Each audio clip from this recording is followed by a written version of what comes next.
A Roman fleet is anchored off a Sardinian harbour that Rome has no legal claim to, and back in the Forum the Senate is drafting a treaty to make the seizure look like the price of peace, not what it actually is. A hungry state taking a smaller state's leg while it is down. In the temple of Baal Hammon in Carthage, a general named Hamilcar Barca presses his 9-year-old son's hand onto the still-warm entrails of a sacrificed ram and asks him to swear an oath that outlive him, outlive Carthage's independence, and very nearly outlive Rome's. The boy is named Hannibal. He will grow up to lead an army over the Alps with elephants, to annihilate more Roman soldiers in a single afternoon at Cannae than any enemy before or since, and to bring the Roman Republic closer to collapse than it would come again for 600 years. He will win nearly every battle he fights, and he will still lose the war. This is the story of how a private grudge sworn over a dying animal's guts grew into the most dangerous 16 years in Rome's history, of the brilliance that nearly broke the Republic, and of the slower grinding kind of strength that Carthage never had enough of, no matter how many battles its one great general won. The temple smoke has not yet cleared when Hamilcar Barca takes his son by the wrist.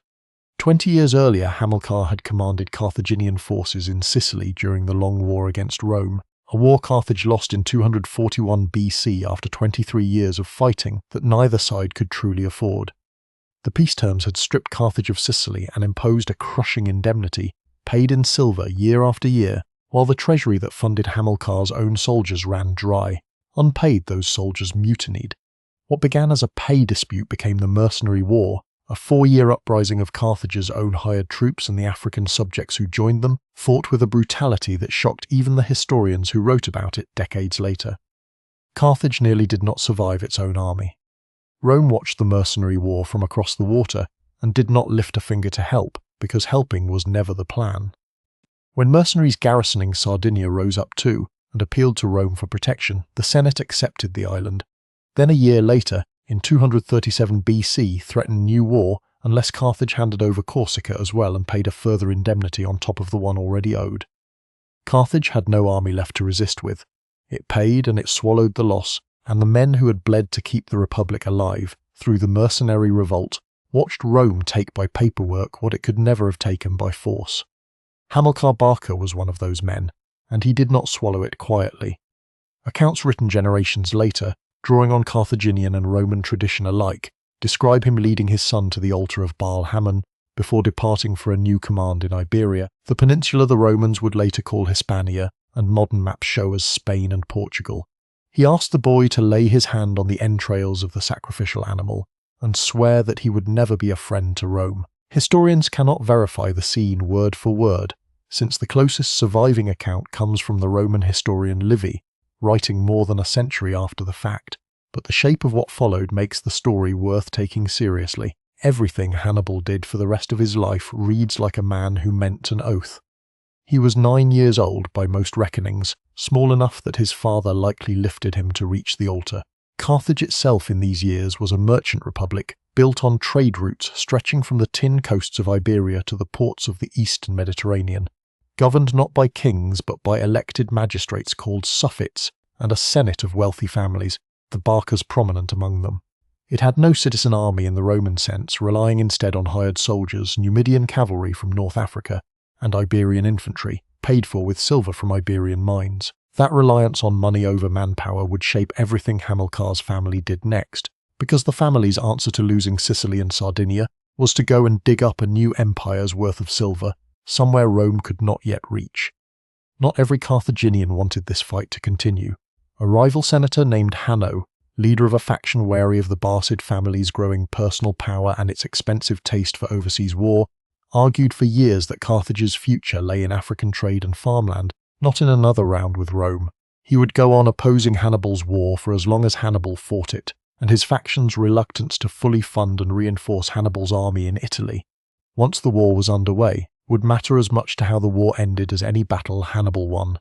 The oath at the altar was a family's commitment. Carthage as a whole never made the same promise, and that gap between one general's certainty and his own government's caution runs under this entire story.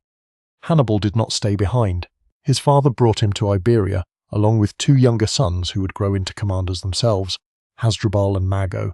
The boy grew up not in the courtyards of Carthage, but in army camps on campaign, watching his father subdue and negotiate with Iberian tribes one valley at a time, watching silver convoys leave for home, watching Roman traders and Roman diplomats take an increasing interest in a peninsula Carthage had begun to treat as its own. He would spend the next 18 years of his life almost entirely under canvas, and by the time he held independent command he had never really lived any other way. By the time Hannibal was a teenager he was already a soldier, in fact, if not yet in rank, riding beside his father's army on campaigns to secure the silver-rich south of Iberia, learning Iberian dialects and Iberian methods of war alongside the Carthaginian and Numidian troops.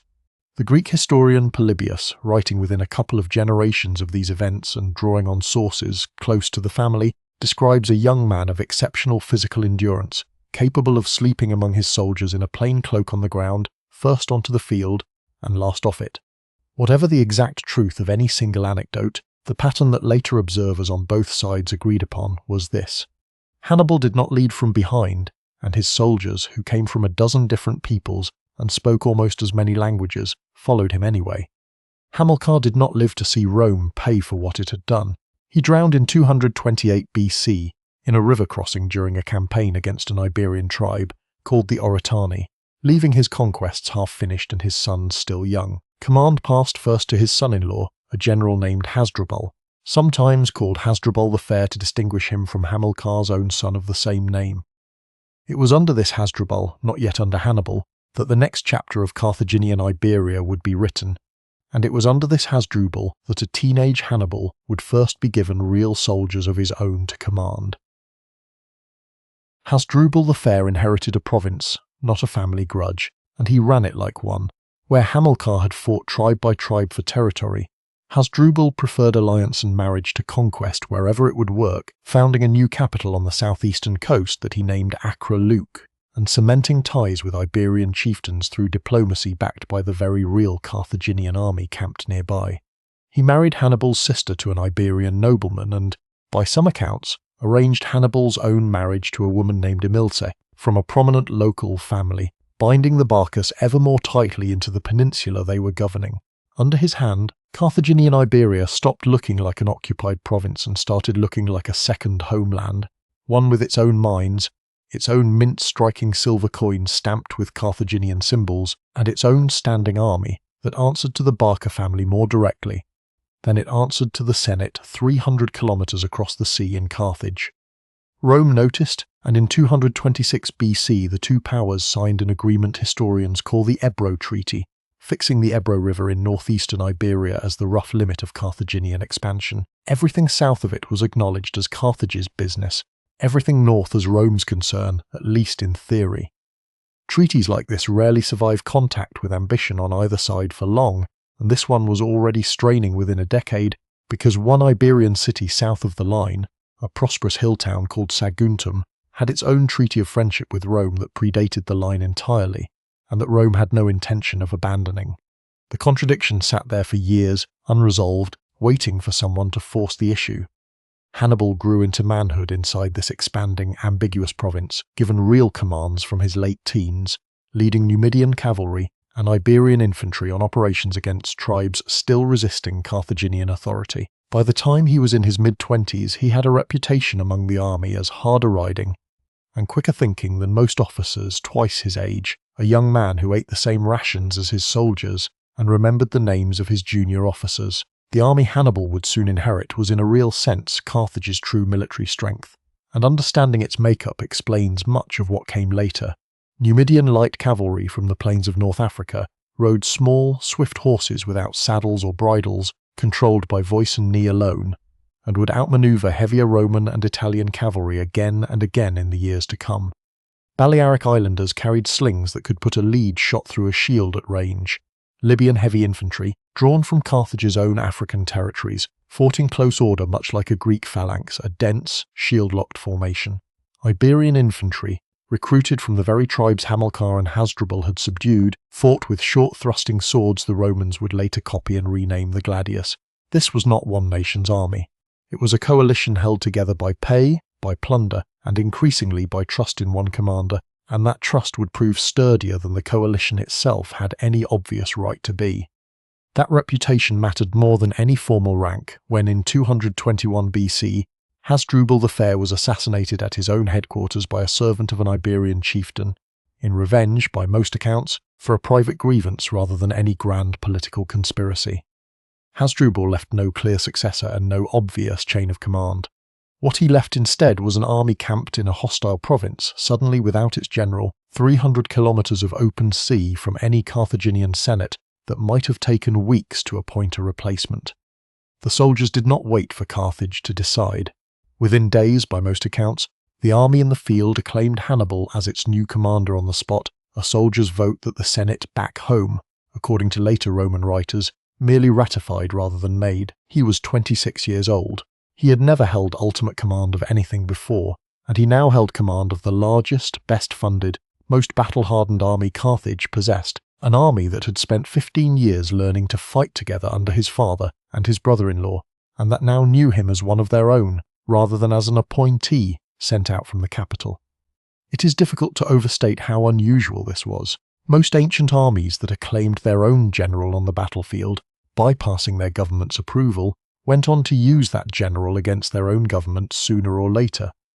Hannibal's army never did. Whatever else can be said about the Barca family's ambitions, the loyalty they built into that Iberian army was real, and it was about to be tested very soon, because within 2 years of taking command, Hannibal marched it against Saguntum, and Saguntum belonged, on paper at least, to Rome.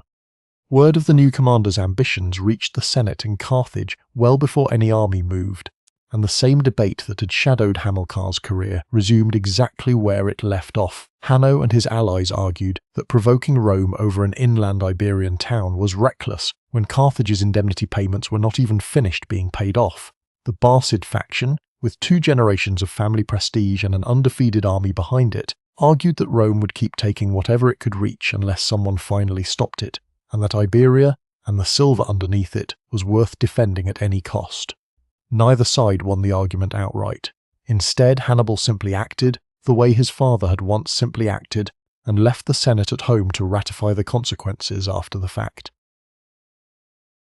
Saguntum sat on a hill above a fertile coastal plain, a prosperous town of mixed Iberian and Greek influence, walled and defended, with a treaty of friendship with Rome that long predated the Ebro line agreed between Rome and Carthage. In 220 BC, the town found itself in a dispute with a neighbouring tribe allied to Carthage, and appealed to Rome for support, rather than to the nearer Carthaginian authority. Rome sent envoys to investigate, which Hannibal took correctly, as Rome inserting itself south of a line it had agreed to respect. He responded the way his family generally responded to a slight from Rome, not with a letter of protest, but with an army. Through the winter of 220 into 219 BC, Hannibal manoeuvred against Saguntum's Iberian allies first, isolating the town before turning his full force against it directly in the spring. The siege that followed lasted roughly 8 months, an unusually long and costly commitment for an army accustomed to fast campaigns against open tribal forces. Saguntum's walls were strong, its defenders determined, and Hannibal himself was wounded during the fighting, struck in the thigh by a javelin while directing operations close to the walls, an injury serious enough that command passed temporarily to a subordinate while he recovered. When the town finally fell, late in 219 BC, its defenders had reportedly fought to near annihilation rather than surrender, and Carthaginian forces sacked it thoroughly, seizing considerable wealth that helped fund the campaign to come. Rome had watched the siege for months without intervening militarily, distracted by a war in Illyria on the Adriatic coast, but the fall of a treaty-friend city could not simply be absorbed without response, not without every other ally Rome had ever promised protection to drawing the obvious conclusion. In the spring of 218 BC, the Senate sent a formal embassy to Carthage itself, demanding that Carthage surrender Hannibal and his senior officers for the destruction of an allied city, or else accept that Rome considered the treaty between them broken. The Carthaginian Senate refused to hand over its own general, whatever Hannos faction might have privately preferred. According to the story preserved by Roman historians, the lead envoy gathered his toga into a fold and told the assembled Carthaginians that he carried peace in one hand and war in the other, and that they should choose. When no one answered him directly, he let the fold fall open and said that he gave them war instead, and the Carthaginian senators are said to have shouted back that they accepted it, Whatever the exact staging of that exchange, invented or embellished as such scenes often were by later writers eager for a dramatic set-piece, the outcome was not in doubt. The Second Punic War had begun, and it had begun over a hill town most Romans had never heard of before that spring. What made this war different from the first was not the cause, which was mundane enough, a boundary dispute escalated by pride on both sides, but the fact that Hannibal had already decided, before the embassy ever reached Carthage, that he was not going to fight this war the way his father had fought the last one. Carthage's navy was smaller and less experienced than Rome's, which had rebuilt and expanded its fleet since the First War, and now controlled the sea lanes between Iberia and Italy more reliably than Carthage could contest. A naval war favoured Rome. Hannibal had a different idea, one that no army had seriously attempted on this scale before. Rather than wait for Rome to invade Iberia or Africa, he would take a Carthaginian army overland through southern Gaul and cross the Alps into Italy itself, carrying the war to Roman farms and Roman allies rather than fighting it on ground Rome had chosen. It was an extraordinary gamble, built on incomplete knowledge. No detailed maps of the Alpine passes existed for Hannibal's staff to consult, no reliable account of what lay in the high valleys beyond what merchants and local guides could tell him second-hand, and no guarantee that Gallic tribes along the route would let an army of this size pass rather than fight it. Rome's own commanders, when they eventually learned of the plan, considered it close to impossible, and planned accordingly, sending an army toward Iberia to intercept Hannibal there rather than guard the Alps, confident he would never make it that far. Before departing, Hannibal divided his family's resources deliberately, rather than risk everything in one theatre. He left his brother Hasdrubal in Iberia with a substantial force to hold the province, defend the silver mines that funded the entire war, and if possible send reinforcements after him once the route into Italy was proven safe. His youngest brother Mago came with the main army. This division would matter enormously in the years ahead, because Iberia was never simply a rear base securing his supply line, it was the second front of the entire war, and whoever controlled it controlled whether Hannibal's army in Italy could ever be resupplied or reinforced at all. By the summer of 218 BC, Hannibal had already left New Carthage behind him, at the head of an army that Polybius numbers at roughly 90,000 infantry and 12,000 cavalry, along with the war elephants that would become the single most famous image of the whole campaign, and Rome's confidence that no one would attempt what he was attempting was about to be tested against a march that historians are still arguing about the exact route of,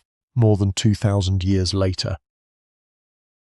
The army that left New Carthage in the late spring of 218 BC was not the army that would arrive in Italy 5 months later, and Hannibal knew from the outset that it would not be. Crossing the Pyrenees cost him thousands of men before he ever reached Gaul, some through outright desertion among Iberian troops uneasy about fighting so far from home, others detached deliberately and sent back to garrison the newly won territory north of the Ebro. By the time he reached the Rhone River, deep in the territory of Gallic tribes who had never seen a Carthaginian army and had no particular reason to let one cross their land unopposed, his force had already shrunk substantially from the numbers he set out with, though it remained by any measure an enormous undertaking to move across unfamiliar territory with no secure line of supply behind it. The Rhone crossing itself was an engineering problem as much as a military one. Hannibal's troops built or purchased river boats and rafts from local tribes willing to sell them, and ferried the army across over several days, while Gallic warriors gathered on the far bank to contest the landing, until a detachment Hannibal had sent upstream secretly circled around and struck the Gauls from behind, at the critical moment breaking their resistance and securing the crossing. The war elephants proved the hardest cargo of all. Ancient accounts describe them coaxed onto huge earth-covered rafts anchored to the riverbank, some of the animals reportedly panicking mid-crossing and plunging into the water, where their trunks held above the surface let them wade and swim the rest of the way to the far shore. Whatever the precise method, every account agrees the crossing worked, and the elephants, roughly 37 of them by Polybius count, made it across the Rhone more or less intact. News that Hannibal had somehow brought an army across the Alps intact would reach Rome within days of his arrival on the other side, carried by panicked messengers from Gallic territories the column had passed through, and it would land with the force of something the Senate had genuinely not planned for. The consul Publius Cornelius Scipio, then still in Iberia awaiting a fleet to carry his own army toward Hannibal's expected route, had to reroute an entire campaign at short notice, sailing back to Italy himself while sending the bulk of his forces onward to Iberia under his brother, a scramble that meant Rome would face Hannibal in the Po Valley, with an army assembled in haste rather than the deliberate, fully prepared force it had originally intended to meet him with in Iberia, on ground and terms far more favourable to Rome than the ones Hannibal was about to offer instead. What came next has been argued over by historians and amateur enthusiasts alike for centuries, because no ancient source gives an unambiguous, verifiable route across the Alps, and the mountains themselves have changed enough in 2,000 years through glacial movement and shifting passes that modern attempts to retrace Hannibal's exact path remain informed guesswork rather than settled fact. What is not disputed is the ordeal itself. The army entered the mountains in autumn, likely in late October, with early snow already falling at altitude, food supplies dwindling, and hostile alpine tribes attacking the column from high ground at several points along the route, rolling boulders down onto columns of men and pack animals strung out along narrow paths with no room to maneuver or retreat. Polybius, drawing on accounts close to eyewitnesses, describes soldiers and animals losing their footing on ice-slicked paths and falling to their deaths in ravines, and stretches where the army had to rebuild a collapsed section of trail wide enough for the elephants to pass, working through the night by torchlight in freezing conditions. By the time Hannibal's army descended into the Po Valley of northern Italy, in what is usually dated to around the second week of November 218 BC, it had lost a staggering proportion of the force that had left Iberia 5 months earlier. Polybius puts the survivors at roughly 20,000 infantry and 6,000 cavalry, a fraction of the numbers Hannibal had commanded at the outset, though the losses had come mostly from desertion, garrison detachments, and the general attrition of an extraordinarily long march, rather than from any single catastrophic battle. It was, by any reasonable accounting, one of the most punishing military marches in ancient history, and it had cost Hannibal roughly half the army he set out with, before he had fought a single major engagement against Rome. And yet the achievement itself, an army with siege equipment, cavalry, and war elephants crossing one of the most forbidding mountain ranges in Europe in early winter, and arriving on the other side still, an organised, functioning fighting force, stunned Roman commanders who had assumed the Alps alone would settle the matter for them. Hannibal had gambled that reaching Italy at all, however diminished, mattered more than arriving at full strength, because Italy itself held something Iberia never could, a network of Roman allies among the Gauls of the Po Valley and the peoples of central Italy who had been conquered by Rome within living memory, and had not yet forgotten it. Word of his arrival spread through the Po Valley faster than any Roman courier could ride south to warn the Senate, and Gallic tribes still simmering from their own recent conquest, by Rome began sending emissaries to the newcomer rather than to their supposed Roman governors. Hannibal had crossed the Alps with an army that could no longer conquer Italy on its own numbers alone. What he had was something else. Proof, delivered at enormous cost, that Rome's reach into northern Italy could be answered, and an open invitation for anyone who resented Roman rule to come and test that proof for themselves. The first Roman commander to reach Hannibal was Publius Cornelius Scipio, a consul who had originally been dispatched toward Iberia to intercept Hannibal before he could leave the peninsula at all, and who had turned his fleet around for northern Italy the moment word reached him that Hannibal had somehow gotten past him entirely, and was already over the Alps. Scipio's army met Hannibal's cavalry near the Ticinus River in late November 218 BC, in what amounted to a large reconnaissance skirmish rather than a full battle, but the result set the tone for everything to follow. Hannibal's Numidian and Iberian horsemen routed the Roman cavalry decisively, and Scipio himself was wounded in the fighting, saved from capture or death, according to a story that circulated widely afterward, by his own teenage son, also named Publius Cornelius Scipio, who rode back into the melee to pull his father clear. That son would spend the next 16 years of his life fighting Hannibal, directly or indirectly, and would eventually be the man who finally beat him. Scipio the Elder withdrew south of the Trebia River to await reinforcement from the other consul, Tiberius Sempronius Longus, who arrived with a second full army in December, giving Rome a combined force considerably larger than what Hannibal had brought down out of the Alps. This should have favoured caution. Sempronius, newly arrived and eager to claim credit for a decisive victory before his consulship expired at year's end, wanted to fight immediately, and Hannibal, reading his opponent's impatience correctly, gave him exactly the battle he was hoping for, while making sure it was the one Hannibal himself had designed. On a freezing December morning, Hannibal sent Numidian cavalry to harass the Roman camp before dawn, drawing Sempronius' army out to fight on ground, and at a time Hannibal had chosen across the icy Trebia River, while a large detachment of Carthaginian infantry and cavalry under his brother Mago lay concealed overnight in a stream on the Roman flank. The Battle of the Trebia followed the shape Hannibal had planned for it almost exactly. Roman legions crossed the freezing river, already exhausted and half frozen before the fighting even began, and pushed the Carthaginian centre back through sheer weight of numbers, appearing for a time to be winning. Then Maga's hidden force rose out of the stream and struck the Roman rear and flank simultaneously, while Hannibal's own cavalry, having already driven off the weaker Roman horse, wheeled around to close the trap entirely.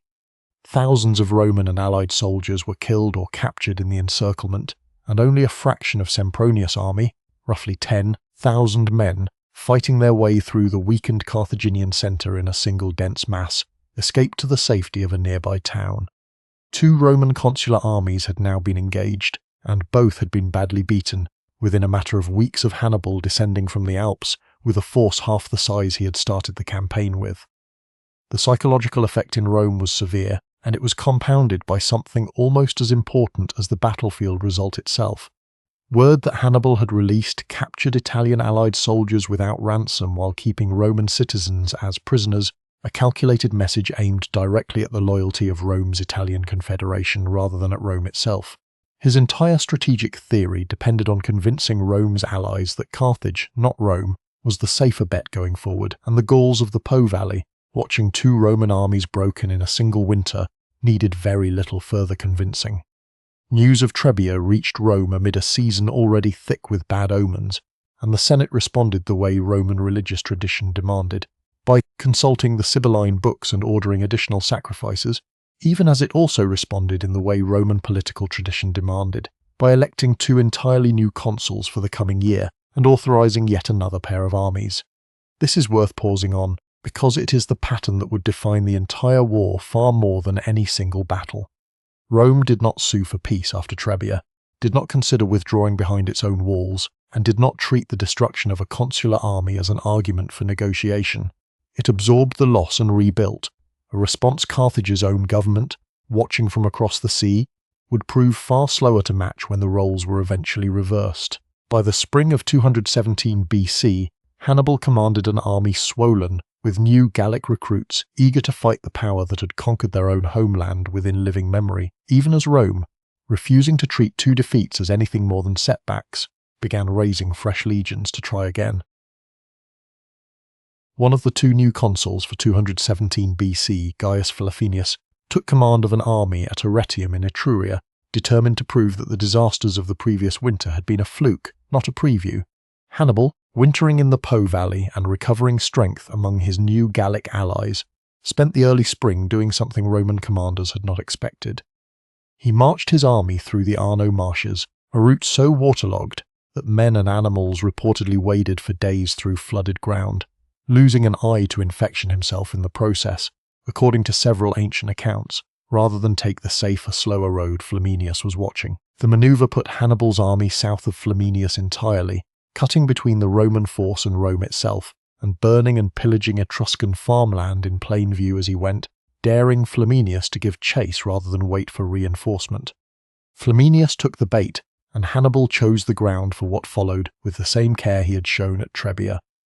Along the northern shore of Lake Trasimene, a narrow road runs between the water on one side and a line of wooded hills on the other, opening at its western end into a level plain before narrowing again into a defile. Hannibal hid the bulk of his infantry and cavalry along the hillside overlooking the road, under cover of morning mist rising off the lake, and waited for the Roman column to file into the trap. On the morning of June 21, 217 BC, Flaminius marched his army along the lakeshore road with no advanced scouting of the high ground above him, and Hannibal's concealed forces struck the strung-out Roman column from the hillside, simultaneously along nearly its entire length, before most of the Romans had even fully grasped that a battle was underway. What followed was less a battle than a slaughter compressed into a few hours. Trapped between the lake and the hillside, with no room to form proper battle lines and no warning to prepare for one, roughly 15,000 Roman soldiers were killed, many driven into the lake itself where, weighed down by armour, they drowned trying to escape cavalry pursuing them into the shallows. Flaminius himself was killed in the fighting, cut down, according to one tradition, by a Gallic cavalryman who recognised him, and had a personal grievance against Rome from an earlier campaign in the Po Valley. Several thousand more Roman soldiers were captured. It was, by the numbers alone, a catastrophe to rank with Trebia, and it had been achieved with almost no losses on Hannibal's side. News of Trasimene reached Rome on market day, according to Livy, and the praetor addressing the crowd is said to have simply told them plainly that Rome had lost a great battle, rather than dress up the disaster in softer language, a bluntness that ancient writers treated as itself remarkable, evidence of how thoroughly the scale of the defeat had shocked even the officials reporting it. Additional religious rites followed, including, by some accounts, a rare and grim ceremony performed under extreme civic distress, a practice Roman religion normally avoided and resorted to only when its own leaders judged the state's survival itself to be genuinely in question. Rome's response this time was to reach for an office it kept in reserve for exactly this kind of emergency. It appointed a dictator, an extraordinary magistrate granted absolute short-term authority to override the normal yearly rotation of consuls, and the man it chose was Quintus Fabius Maximus, a cautious older senator who had watched 2 consular armies destroyed in 6 months, and drew from it a conclusion nobody else in Rome had yet been willing to voice aloud. That meeting Hannibal in open battle, on ground and at a time of Hannibal's choosing, was a losing proposition no matter how many legions Rome threw into it. Fabius adopted a strategy of deliberate avoidance, shadowing Hannibal's army through the Italian countryside, harassing his foraging parties and cutting off stragglers, but refusing every opportunity to commit to a full engagement, a policy so contrary to Roman military pride that Fabius earned the nickname Cunctator, meaning the delayer, meant at first as an insult and only later remembered as a compliment. Fabius' caution nearly failed once in dramatic fashion when he managed to pin Hannibal's army in a valley in Campania with no obvious escape route, only for Hannibal to slip the trap overnight by driving a herd of cattle up a nearby ridge with torches tied to their horns, drawing Roman sentries to chase what they took for the Carthaginian army's escape, while the real column marched quietly out through an unguarded pass in the darkness. Fabius' own deputy, Marcus Minucius, frustrated by his commander's refusal to fight, was later given joint command by an impatient Senate and promptly walked his half of the army into a near disaster of his own against Hannibal, saved only when Fabius, despite months of political friction between them, marched his own force in to rescue Minucius' trapped troops rather than let Rome suffer a 4th catastrophic loss in 2 years. Fabius' strategy was buying Rome time it desperately needed to rebuild, but it was also buying Hannibal something just as valuable, another year loose in Italy, burning farmland, courting allies, and waiting for Rome's patience with delay to finally run out. Fabius' dictatorship expired at the end of its term, as Roman law required, and by 216 BC the political pressure to replace caution with decisive action had built to the point where the Senate authorized the largest army Rome had ever assembled for a single battle, 8 legions plus an equal number of allied troops. A combined force ancient sources put at somewhere between 80,000 and 90,000 men, commanded jointly, in the traditional Roman fashion, by that year's 2 consuls, Gaius Terentius Varro and Lucius Aemilius Polus. The 2 men held command on alternating days, a system meant to prevent any single consul from monopolizing glory or blame, and one that would prove disastrous the moment the 2 consuls disagreed about basic strategy, which they did almost immediately. Varro, from a plainer background and eager to prove himself against aristocratic critics who doubted his pedigree, favoured an aggressive attack. Paulus, more cautious and more experienced, worried openly that meeting Hannibal head-on with such a large but relatively inexperienced army was exactly the mistake Trebia and Trasimene had already punished twice. The scale of this mobilization tells its own story about how seriously Rome now took the war. Alongside the ordinary levy of citizens and allies, the Senate authorized the enlistment of freed slaves into the ranks, a measure normally considered beneath Roman military dignity. and reportedly used public funds to purchase the freedom of thousands of men, specifically so they could be armed and sent south. Rome was not treating Hannibal as a raiding nuisance to be worn down at leisure any longer. It was treating him as an existential threat requiring the single largest army the Republic could physically put into the field, and it staked nearly everything on the belief that overwhelming numbers deployed correctly would finally settle the matter that Trebia and Trasimene had left unsettled. Hannibal, meanwhile, had spent the winter and spring moving south into Apulia, in the heel of Italy, seizing a Roman supply depot at a town called Cannae on the Aufidus River, and, by doing so, forcing the Roman Senate's hand. An army large enough to challenge him directly now had a target it could not simply ignore without appearing to abandon its own supplies and its oversize in the region. The two armies converged on the plain around Cannae in early August, flat, open, dry ground that offered no natural obstacles for either side, and, crucially, plenty of room for cavalry to maneuver, a fact that favoured Hannibal enormously, since his Numidian and Iberian horsemen consistently outclassed anything Rome could field against them. The two armies camped within sight of each other for several days before the battle, close enough that foraging parties on both sides occasionally clashed in minor skirmishes along the Aufidus riverbank. Hannibal, by several ancient accounts, deliberately provoked Varro's confidence in these preliminary encounters, allowing small Roman successes in the skirmishing that made the more aggressive consul only more certain that a full engagement would go the same way. Paulus' private misgivings, recorded by later historians who likely had access to family traditions on the Aemilian side, did nothing to change the outcome, since command alternated by law regardless of who privately doubted the plan. On the day command fell to Varro, by the alternating arrangement the two consuls had inherited from Roman tradition, he arrayed the Roman infantry in an unusually deep, dense formation, apparently intending to use sheer mass to smash straight through Hannibal's centre, rather than rely on the more open manoeuvring that had failed at Trebia. It was a formation built for one kind of victory, and almost uniquely vulnerable to another. Hannibal, reading the Roman deployment as it formed up across the plain, arranged his own infantry in a shallow convex crescent, with his weaker Gallic and Iberian troops bulging forward at the centre, and his most reliable African infantry held back at the flanks, a deliberately fragile-looking line that was, in fact, a trap built from the very weakness it appeared to display. Both sides now stood arrayed, unaware that only one of the two commanding officers actually understood the shape of battle about to happen. The Battle of Cannae, fought on August 2, 216 BC, unfolded almost exactly the way Hannibal had designed it to. The dense Roman infantry pushed forward against his thinner, deliberately yielding centre, and the Gallic and Iberian troops there gave ground steadily, bowing backward under the pressure, until the crescent inverted into a shape curving the other way, drawing the entire mass of Roman legionaries deeper and deeper into a pocket they could not see forming around them. On the flanks, Hannibal's African infantry, held in reserve until this exact moment, wheeled inward against the sides of the advancing Roman column, while his cavalry, having already routed the outnumbered Roman horse fighting elsewhere on the field, swept around behind the Roman army entirely and struck its rear. By the time the soldiers packed into that centre understood what was happening around them, there was no direction left to retreat in. They were encircled on all four sides by an army roughly half their own number, jammed too tightly together to swing a sword freely, and cut down for hours in what ancient writers describe as one of the single bloodiest days in the history of warfare up to that point.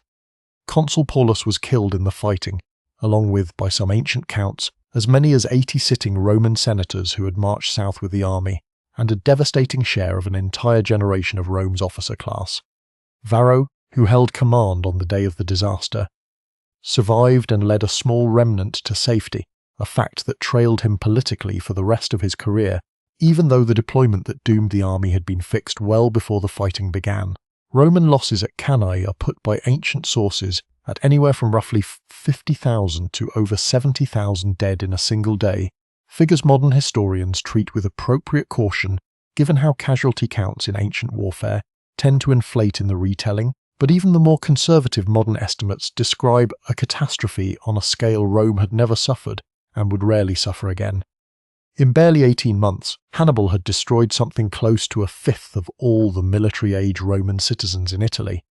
After the fighting ended, Hannibal's brother Mago, by the account preserved in Roman tradition, was sent to Carthage to deliver news of the victory to the Senate there, and to make the scale of it undeniable he is said to have poured out, onto the floor of the council chamber, a heap of gold rings, stripped from the fingers of dead Roman equestrians, men wealthy enough to serve as cavalry and to wear the ring that marked their rank. Ancient sources claim the pile was large enough to measure by the modius, a Roman grain measure roughly equivalent to 9 litres, and that it took 3.5 modii to hold them all, a detail modern historians are sceptical was literally true, but that captures, better than any casualty figure could, exactly what Cannae had done. It had killed or captured enough of Rome's wealthiest fighting class in a single afternoon to fill baskets with the rings stripped from their hands. Even Hannos' faction, listening to that report, could not argue that the war Hannibal had started was going badly. What they could and did argue was a different question entirely. Now that Hannibal had won the greatest victory anyone in the ancient Mediterranean had seen in a generation, would Carthage actually give him what he needed to finish the job? That question would define everything that came after Cannae, more than the battle itself did. Rome, after 3 consular disasters in under 2 years, culminating in a defeat that by any reasonable measure should have broken the will of any government in the ancient world, still refused to send envoys asking for terms. It refused even to ransom the thousands of soldiers Hannibal had captured, a decision that condemned many of those men to slavery or worse, and that struck contemporaries as almost inhumanly hard-hearted. But that told Hannibal something important about the state he was fighting. It would rather lose an army, and then another, than admit the war was lost. He had just won the single most complete tactical victory of his life. He was about to discover that a government determined never to negotiate can absorb almost any single battlefield disaster and simply keep coming. In the days after Cannae, according to a story recorded by the historian Livy, and repeated ever since as the great counterfactual moment of Hannibal's career, his cavalry commander Hannibal urged him to press the advantage immediately and march on Rome itself while the city was still reeling and undefended, reportedly telling him that in 5 days he could be dining as victor on the Capitoline Hill. Hannibal, by the same account, refused, judging that his army lacked the siege equipment, the manpower, and the logistical base to actually take a heavily fortified city of Rome's size, whatever panic briefly gripped it. Hannibal is said to have replied that the gods had not given one man all things. Hannibal knew how to win a victory, but he did not know how to use one. Historians have debated the reliability of this exact exchange for centuries, since Livy wrote it more than a century after the events he described, and had every reason to want a memorable line for his readers. But the underlying military judgment behind Hannibal's decision holds up regardless of whether those precise words were ever spoken. Rome's walls, built and repeatedly strengthened over centuries, were formidable. The city's population was still large, and an army that had just crossed the Alps and fought 3 major battles had no reserve of siege engines or fresh troops sitting in Apulia waiting to be used on a months-long siege 300 kilometers away. What Hannibal pursued instead was the strategy he had committed to since before he ever crossed the Alps, breaking Rome's confederation of Italian allies away from her, one city at a time, rather than assaulting Rome's own walls directly. In this, Cannae did produce real results. Capua, the second largest city in Italy and long resentful of its subordinate status within the Roman system, defected to Hannibal within weeks of the battle, offering him a major urban base in Campania with real resources behind it. Several other cities across southern Italy, in Samnium, Lucania and Bruttium, followed Capua's example over the following months, calculating, reasonably enough given what they had just watched happen at Cannae, that Rome's power might genuinely be broken, and that backing the winning side early was the safer bet. For a brief period after 216 BC, it looked as though Hannibal's entire strategic theory, that Rome's empire was a coalition of the unwilling that would collapse once its core military reputation collapsed, was about to be proven correct. It was not, and the reason why matters more than any single battle in this story. Rome's oldest and most central allies, the Latin cities immediately surrounding Rome itself and the colonies planted generations earlier across central Italy, largely did not defect, even after Cannae, even with a victorious Carthaginian army loose in the peninsula. These communities had been given Roman or Latin citizenship rights, land grants, and generations of intermarriage and shared military service alongside Rome, and that deeper integration held where the more recently conquered, more resentful regions of the south did not. Hannibal had correctly identified that Rome's empire contained genuine fractures. He had not correctly anticipated how much of it the older, more thoroughly Romanized core simply would not break no matter how many disasters Rome's field armies suffered. Rome, for its part, responded to the defections, and to Cannae itself not by seeking peace, but by digging in with an intensity that startled even its own allies.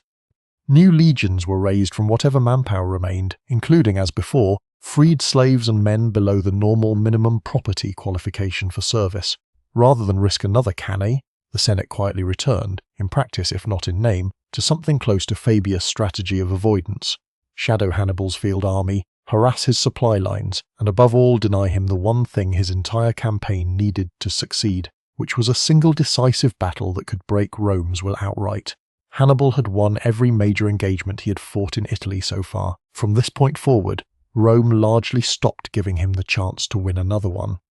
Capua itself, the great prize of these early defections, would not stay loyal to Hannibal forever. Roman forces besieged the city for 2 years starting in 212 BC, and Hannibal's attempt to relieve it in 211 BC, including a march that brought his army to the very gates of Rome itself, close enough for his cavalry to ride up to the city walls and for Roman defenders to man them in genuine alarm, failed to draw the besieging Roman army away from Capua as he had hoped. Capua surrendered later that year and was punished severely for its defection, a clear signal to every other Italian city, still weighing its options, that changing sides against Rome carried a price that did not go away,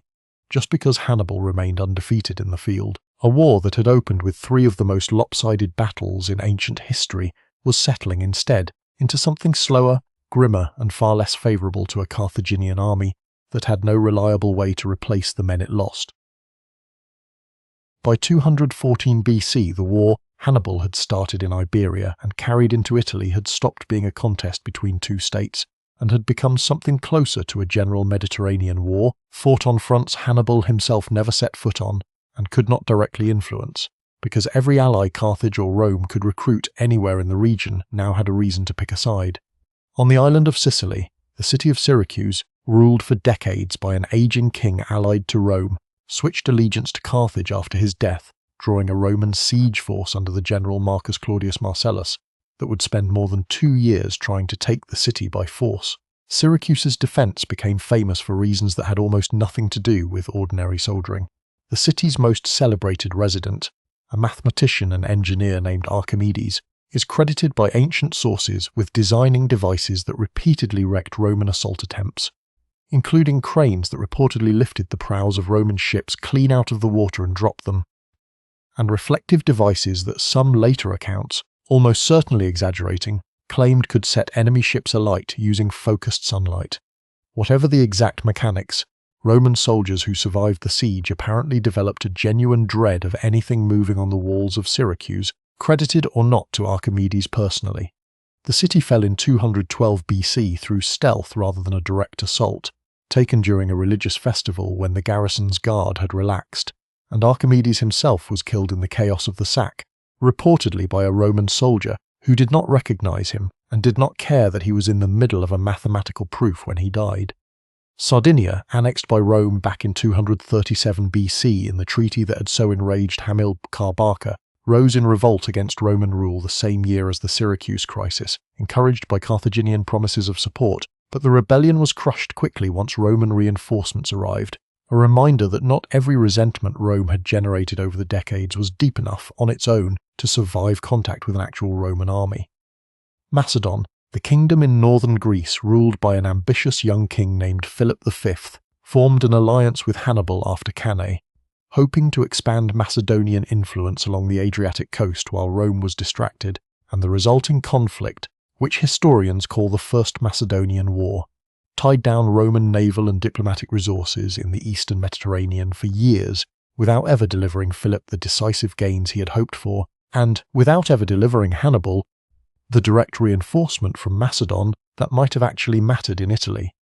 None of these secondary fronts, taken alone, threatened to decide the war the way a battle in Italy or Iberia could. What they did was force Rome to fight everywhere at once, stretching its treasury, its manpower, and its fleet across Sicily, Sardinia, Greece, Iberia, and the Italian peninsula simultaneously for years on end, at a cost that would have bankrupted a less relentlessly organised state. Carthage, watching the same map, faced the identical strain with a far smaller base of citizen manpower to draw on, and, thanks to Hanno's faction and years of institutional caution about funding the Barca family's war, a Senate consistently less willing to commit its own resources fully to any one front. Hannibal in Italy received almost no reinforcement from home throughout these years, not because Carthage lacked ships or men entirely, but because every request competed against Sicily, against Sardinia's aftermath, against Macedon's demands, and against a home government that had never fully committed to the war its own general had started, without asking permission first. The single front that mattered most, more than Sicily, more than Macedon, and arguably more than the stalemate slowly settling over Italy itself, was the one Hannibal had left behind him at the very start of the war. Iberia, where his brother Hasdrubal still commanded the army that guarded the silver mines, financing the entire Carthaginian war effort, and where Rome, having failed to stop Hannibal from reaching Italy at all, had decided to try a different approach entirely. It sent its best remaining family of commanders to the one place that could actually starve Hannibal's war of the money it needed to continue. Publius Cornelius Scipio, the consul wounded at Ticinus back in 218 BC, had spent the years since commanding Roman forces in Iberia alongside his brother Gnaeus, slowly rebuilding Roman influence in the peninsula and denying Hasdrubal Barca the freedom to march north and reinforce his brother in Italy. For years the two Scipio brothers held their own against a Carthaginian force that outnumbered them, until 211 BC, when a combined Carthaginian army finally caught and destroyed both Roman forces in quick succession, killing both brothers within weeks of each other and leaving Roman Iberia briefly without any senior command structure at all. It looked for a moment like Iberia would finally deliver what Hannibal had needed for years, a clear road for Hasdrubal to march north with reinforcements. Rome's answer to the disaster was unconventional, even by the standards of a war that had already produced a dictator appointed after Trasimene, and freed slaves enlisted after Cannae. In 210 BC, the Senate handed command in Iberia to Publius Cornelius Scipio the Younger, son of the consul killed at Ticinus, then only about 25 years old and holding no office higher than proconsular imperium, a special extended command granted specifically for this purpose by popular assembly, rather than through the normal progression of Roman magistracies. It was an enormous gamble on an untested young man from a family that had already lost two of its senior generals to this exact war, and it paid off almost immediately in a way nobody in Carthage's high command saw coming. Scipio's first move in Iberia, in 209 BC, was a strike no one anticipated. Rather than fight the three separate Carthaginian armies then scattered across the peninsula, he marched directly on New Carthage, the main Carthaginian base and treasury in Iberia, having learned from local fishermen that a lagoon protecting one side of the city's defences became fordable at low tide under certain wind conditions. He timed his assault to exploit exactly that window. Sending troops wading through water the defenders had assumed was an impassable barrier, and took the city in a single day, seizing its treasury, its hostages from allied Iberian tribes, and its shipyards in one stroke. It was a blow to Carthaginian prestige and finances in Iberia comparable, in its own theatre, to what Cannae had been for Rome in Italy, and it announced, in case anyone had doubted it, that Rome had finally produced a commander willing to take the same kind of calculated risk Hannibal himself specialised in. Over the next 3 years, Scipio methodically dismantled Carthaginian control of Iberia, winning the allegiance of Iberian tribes who had grown weary of Carthaginian taxation and conscription, and defeating Hasdrubal Barca's forces in a series of engagements that culminated in 206 BC at the Battle of Ilipa, where Scipio used a deliberately deceptive deployment of his own, switching his strongest troops from the centre of his line to the flanks at the last moment before battle, to break a Carthaginian army that significantly outnumbered him. Ilipa effectively ended Carthaginian rule in Iberia for good, cutting off the silver revenue that had funded the war from its very beginning, and it announced Scipio to both sides as something Rome badly needed and had lacked for years, a general capable of matching Hannibal's own tactical inventiveness rather than simply outlasting him through raw manpower. None of this happened instantly enough to save Hasdrubal Barca's own position in Iberia, but it had already forced his hand 2 years earlier, in 208 BC, when, judging correctly that Iberia was slipping away regardless of what he did next, He made the decision his brother had been waiting 9 years for him to make. He gathered what forces he could still muster, left Iberia's defence to weaker hands, and set out to cross the Alps himself, following a route his brother had blazed a decade earlier, carrying toward Italy the one thing that might finally let Hannibal turn a decade of tactical brilliance into an actual victory in the war: fresh reinforcements. Hasdrubal's crossing of the Alps in 207 BC went more smoothly than his brothers had 9 years earlier, helped by the fact that Gallic tribes in the region, having watched Hannibal's campaign for years, were now considerably more willing to guide and supply a second Carthaginian army through the passes. He descended into northern Italy with a force that, combined with Gallic and Ligurian recruits he picked up along the way, gave him a real chance of linking up with Hannibal's army, still operating in the south, and combining the two into a force large enough to finally threaten Rome directly rather than simply outmaneuver it. Everything now depended on speed, on Hasdrubal reaching his brother, or at least reaching central Italy, before Rome's own field armies could concentrate against him while he was still isolated and alone. Rome understood the stakes as clearly as Hasdrubal did. 2 consuls for the year, Marcus Livius Salinator in the north watching Hasdrubal directly, and Gaius Claudius Nero in the south watching Hannibal, faced the single most dangerous strategic problem of the entire war. If Hannibal learned that Hasdrubal was near, and slipped away from Nero's army to combine forces with his brother, Rome could face 2 Barca brothers and 2 full armies operating together in Italy for the first time in the war. Nero made a decision that historians still cite as one of the boldest gambles by any Roman commander of the period. Rather than wait passively and risk Hannibal escaping him, he took a picked force of several thousand of his best troops, left the bulk of his army behind under standing orders to hold Hannibal's attention with a normal-looking camp, and force-marched north to join Livius against Hasdrubal, covering roughly 400 kilometers in a matter of days without Hannibal, watching the diminished but still apparently intact Roman camp opposite him, ever realizing his opponent had left. The combined Roman force met Hasdrubal's army at the Metaurus River in central Italy in June of 207 BC. Hasdrubal, by most accounts, only realized he was facing 2 consular armies rather than one when he noticed unfamiliar trumpet signals and a second set of tanned, weathered soldiers in the Roman ranks, who looked nothing like the garrison troops he had expected to be fighting, and he is said to have recognized immediately what their presence meant for his chances. The battle that followed was hard fought, with Hasdrubal's veteran Iberian infantry holding firm for some time against the Roman centre, but Nero, commanding the flank the terrain had made hardest for his own troops to engage directly, marched a detachment around behind the Roman line entirely and struck the Carthaginian rear, collapsing Hasdrubal's position the same way Hannibal had once collapsed Roman positions at Trebia and Cannae. Hannibal Barca, seeing the battle lost, is said by ancient sources to have spurred his horse directly into the thick of the fighting rather than attempt to flee, and died in the battle along with a large part of his army.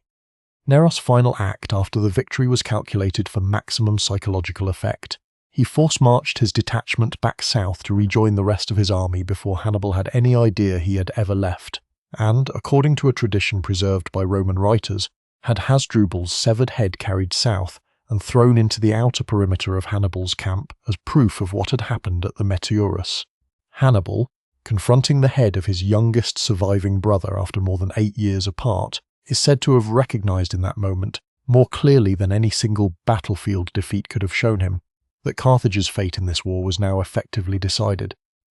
He reportedly said, to those around him, that he saw in it the fate of Carthage itself. Whether or not the exact words survive intact, through more than 2 centuries of retelling, the strategic reality behind them was not in question. The last realistic chance of a combined Carthaginian offensive against Rome itself had died on the banks of the Metaurus, and Hannibal, still undefeated in every battle he had personally commanded in Italy, was now effectively trapped in the southern toe of the peninsula with no meaningful hope of reinforcement ever reaching him again. For the next 4 years, from the Metaurus in 207 BC through 203 VC, Hannibal held on in Bruttium, the mountainous, thinly populated region forming the southwestern toe of Italy, an area that offered defensible terrain, but almost none of the agricultural wealth or manpower his army needed to sustain itself indefinitely. Rome, for its part, made no further attempt to force a decisive battle against him, having learned over 16 years exactly how costly that approach could be against this particular opponent. Instead, it simply waited, garrisoning the region around him, picking off isolated detachments where it safely could, and letting time, supply, and attrition do the work that no Roman general had yet managed to do on an open battlefield. Hannibal's army during these years was a shadow of the force that had crossed the Alps, its Gallic recruits mostly gone home or dead, its original Iberian veterans dwindling year by year, with no replacements arriving from a homeland that had lost Iberia entirely, and had little appetite left for funding an Italian campaign that had clearly stopped being winnable in any conventional sense. His brother Mago attempted one final effort at relief in 205 BC, landing a fresh force in Liguria in northwestern Italy, with hopes of raising Gallic support and marching south to join Hannibal, but Roman forces defeated him before he could make meaningful progress, and Mago himself was wounded in the fighting and died on the voyage back to Carthage soon after, the second of Hannibal's brothers to die trying to reach him.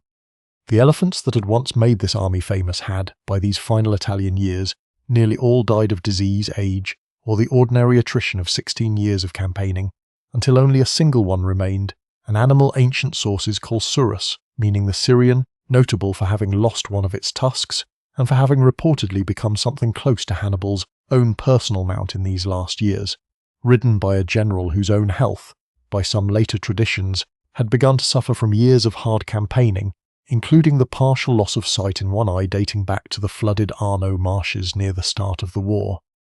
The image of Hannibal, once the commander of nearly 90 elephants at the outset of his Alpine crossing, reduced to a single one-tusked animal as his last living link to that opening campaign, captures the entire arc of the Italian war in miniature, a force of extraordinary ambition, slowly ground down to almost nothing, while its commander remained by every account tactically undefeated to the very end. Even as Bruttium narrowed around him, a handful of southern Italian communities, among them Locri and Croton, remained loyal to Hannibal to the very end, offering ports and provisions long after the wider Italian confederation had abandoned any real hope that his cause would prevail.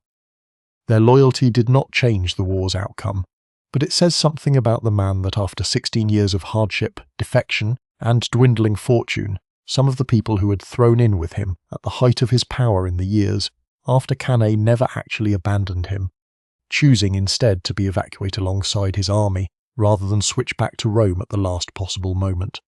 What finally pulled Hannibal out of Italy was not a Roman victory over him at all, but the collapse of the war's other fronts entirely. Scipio, having secured Iberia by 206 BC, returned to Rome and, over considerable political opposition from senators who feared another rash young commander repeating Varro's mistake at Cannae, secured authorization to invade Africa directly, landing near Utica in 204 BC with a Roman army on Carthaginian home soil for the first time in the war. Carthage's own territory, its farmland, its allied Numidian kingdoms, and eventually the city itself, now faced the same kind of direct threat. Hannibal had spent 16 years trying to inflict on Rome, and the Carthaginian Senate, facing Scipio's advance with no army at home remotely capable of stopping him, did something it had resisted for the entire war. It recalled Hannibal from Italy.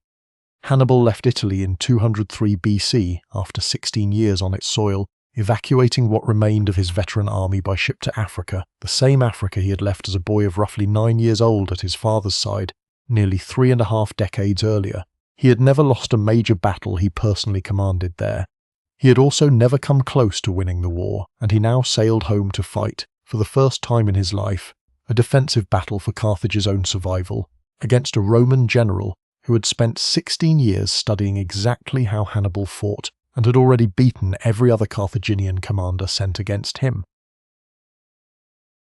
Hannibal landed in Africa in 203 BC to find a strategic situation nearly as unfavourable as the one he had left behind in Italy. Scipio had already spent a year on Carthaginian and Numidian soil, defeating Carthage's allied forces and, in a diplomatic coup with lasting consequences, winning the allegiance of Masinissa, a Numidian prince who had been driven from his own throne by a rival Numidian faction allied to Carthage, and who now saw in Scipio his best chance of reclaiming it. Numidian cavalry had been one of the decisive advantages Hannibal's army enjoyed in every major victory of the war, from Trebia through Cannae, and Masinissa's defection meant that for the first time in the entire conflict, superior cavalry would belong to the Roman side of the field rather than the Carthaginian one. The two armies met near the town of Zama, in the North African interior, in the autumn of 202 BC. Hannibal, hastily assembling an army from veterans brought back from Italy, newly raised Carthaginian levies, and mercenaries hired at the last minute, arranged around 80 war elephants at the front of his line, hoping to use them to break the Roman formation before infantry ever closed to contact, a tactic that had never really been central to his own past victories, but that reflected the thinness of the other resources available to him on short notice.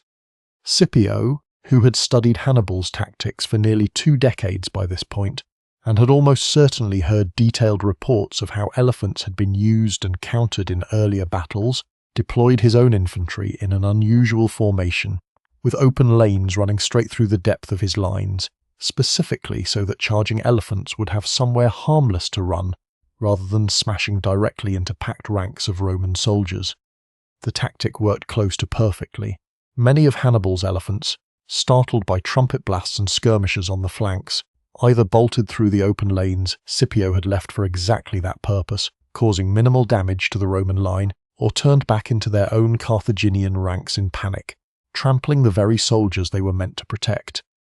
With the elephant charge neutralized, the two infantry lines closed and fought a grinding, roughly even battle for some time, Hannibal's veteran Italian troops in particular holding their ground with the same discipline they had shown for years. What decided the battle, in the end, was cavalry, the one arm of the fight Hannibal had always been able to count on,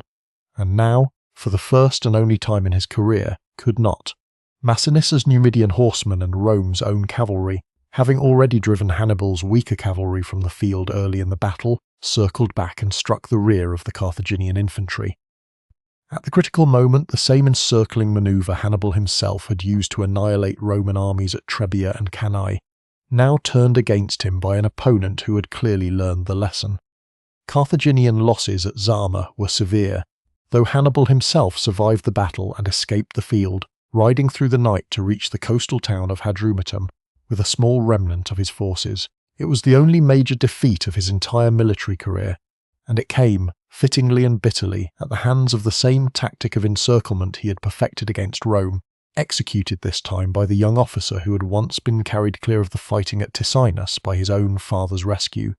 and who had spent every year since studying exactly how the man who nearly killed his father actually won his battles. With his army destroyed and no realistic prospect of raising another, Hannibal advised the Carthaginian Senate, according to Roman tradition, to accept whatever peace terms Scipio was willing to offer, having concluded, after 16 years of nearly unbroken tactical victory, that the war itself could no longer be won by any means left available to Carthage.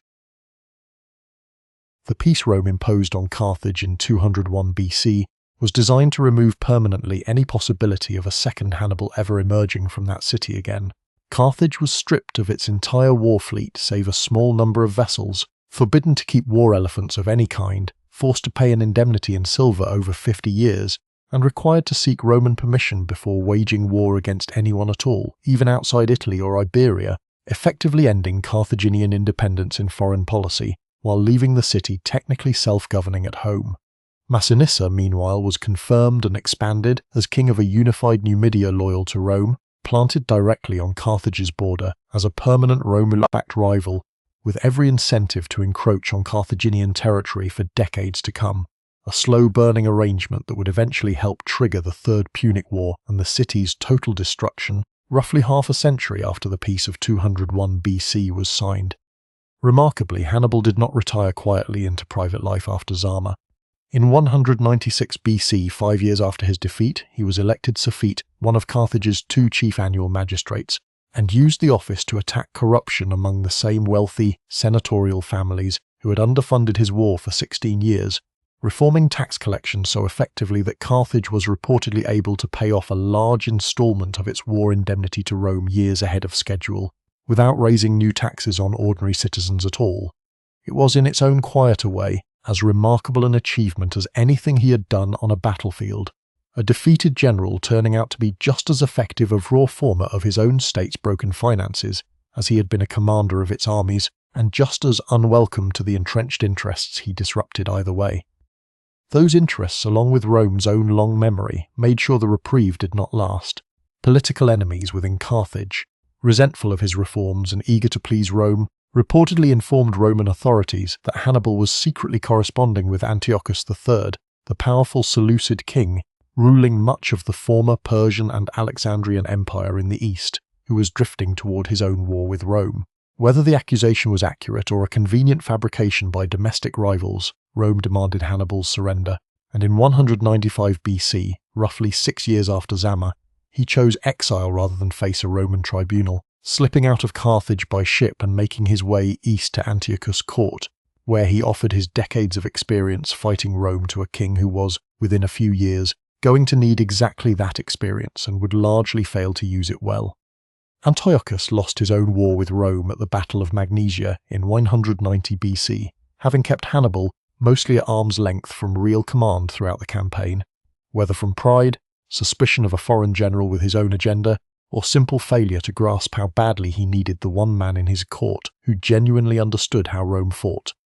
With Antiochus defeated and forced into a peace that, among other terms, demanded Hannibal's surrender, once again the old general fled once more, first to the island of Crete by some accounts, and eventually to the court of Prusias, king of Bithynia, a small kingdom on the southern shore of the Black Sea, where he lived out his final years advising a minor Anatolian king on fortifications and naval matters, decades removed from commanding armies of his own, and still, apparently, never quite safe from Rome's attention. Rome never stopped watching for him. Around 183 BC, a Roman senator and diplomat named Titus Quinctius Flamininus, visiting Prusias' court on other business, either demanded Hannibal's surrender outright, or made clear enough that Prusias' continued friendship with Rome depended on it, and Prusias, unwilling to risk his own small kingdom for a guest who had already cost 2 greater kings their wars with Rome, moved to hand him over. Hannibal, discovering his villa surrounded and every escape route sealed, is said by Roman tradition to have kept poison concealed for years for exactly this circumstance, carried by the account several ancient writers repeat, inside a ring he had worn for a long time, the same kind of small object of rank that his brother Mago had once poured out by the basketful onto the floor of the Carthaginian Senate after Cannae, stripped from the fingers of dead Roman knights. Where those rings had been a trophy of a battle he won completely, this one ring was the last thing he owned that he had complete control over, and rather than be delivered alive into Roman hands after nearly 60 years of life spent almost entirely in service of the oath, his father had asked of him at an altar in Carthage, he used it.